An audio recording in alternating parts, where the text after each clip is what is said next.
Alors l'annonce du jour, c'est ce lancement mondial de podcasts payants sur la grande plateforme, la plateforme historique de podcast, Apple Podcast. Bonjour Johanna Bandou. Vous êtes productrice jeunesse de Paradiso Media. On va peut-être déjà présenter Paradiso Media. C'est un studio dédié à la production de podcasts. Exactement, dans 3 genres clés, la fiction, le documentaire et la jeunesse. Et donc, abonnement payant, pour vous, c'est le top départ aussi du lancement d'une nouvelle chaîne. C'est ça, vous allez annoncer, en même temps que Apple annonce sa fonctionnalité d'abonnement payant, vous allez annoncer la création d'une nouvelle chaîne de podcast. Exactement, dédiée à la jeunesse, justement. D'accord, donc c'est une chaîne qui s'appelle Diso. Exactement. Qu'est-ce qu'on va trouver dessus ? Disez-moi des histoires. Parce que quand on parle d'une chaîne de podcast, c'est-à-dire qu'on va pouvoir s'abonner à différents podcasts ou ce sont des épisodes ? Comment ça fonctionne ? Alors non, dans une chaîne, vous accéderez à différentes séries via cet abonnement. Vous n'aurez pas à payer pour un podcast donné. Ce sera une chaîne qui en contiendra plusieurs. D'accord. Pour être encore plus précis, qu'on comprenne bien. Donc, on va payer un abonnement mensuel. Ça, c'est une fonctionnalité, je dirais, imposée par Apple, qui a choisi un modèle d'abonnement mensuel. Et ensuite, à l'intérieur de cet abonnement mensuel, on peut avoir des accès gratuits à certains épisodes, certaines séries. Exactement. Alors nous, par exemple, le premier épisode de chacune de nos séries sera disponible gratuitement en étant abonné sans payer. Et il y aura 7 jours d'essai gratuits. Après, chaque studio peut choisir de faire ce qui lui convient de ce point de vue-là. Alors, on n'a pas eu encore le communiqué d'Apple pour tous les détails, mais l'annonce avait déjà été préparée en avril. Donc, on a pu avoir quelques précisions. Le lancement mondial, c'est aujourd'hui. Mais en fait, on le sait grâce à vous, puisque ce sont les studios et les podcasteurs qui ont été prévenus les premiers. Pourtant, il y a un petit léger retard à l'allumage, je dirais, puisqu'on l'attendait plutôt en mai. Et finalement, ça arrive en juin. Pourquoi c'était si attendu et comment vous expliquez ? Est-ce que vous avez des explications sur ce léger retard ? Je pense que c'est un gros lancement pour eux et que j'imagine que ça demande beaucoup de travail. Puis c'est un lancement mondial. Oui. En toute honnêteté, je ne sais pas ce qui se passe en interne chez Apple. Ils sont, c'est confidentiel, donc je ne saurais pas. Il y a peut-être eu des choses à ajuster avec les nouvelles fonctionnalités qui sont déjà mises en œuvre depuis le mois d'avril. Exactement, probablement. Et puis je pense que ça a demandé, vraiment d'un point de vue technique, etc. Ça génère beaucoup de changements aussi sur les fonctionnalités. Donc je ne saurais vous dire. Et pourquoi c'était attendu de votre côté ? Parce que c'est un nouveau canal de diffusion qui va renforcer les liens vers nos communautés.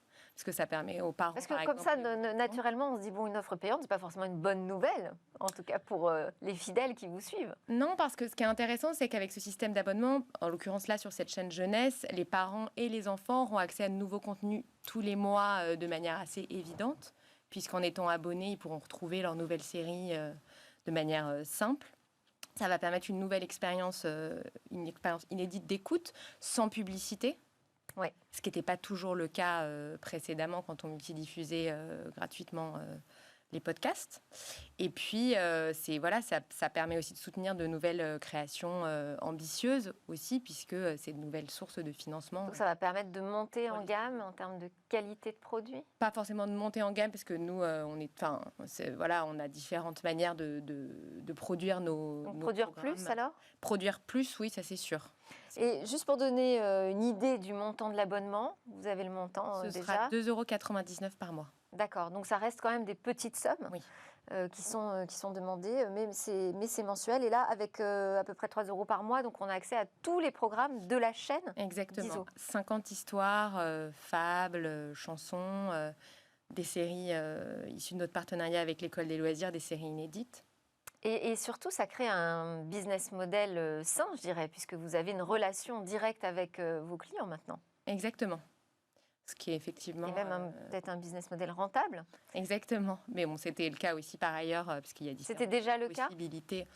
Oui, puisqu'il y a différentes manières de financer du podcast aujourd'hui, via les plateformes, via la publicité aussi, mais ce n'est pas forcément un modèle très pertinent pour la jeunesse, la publicité.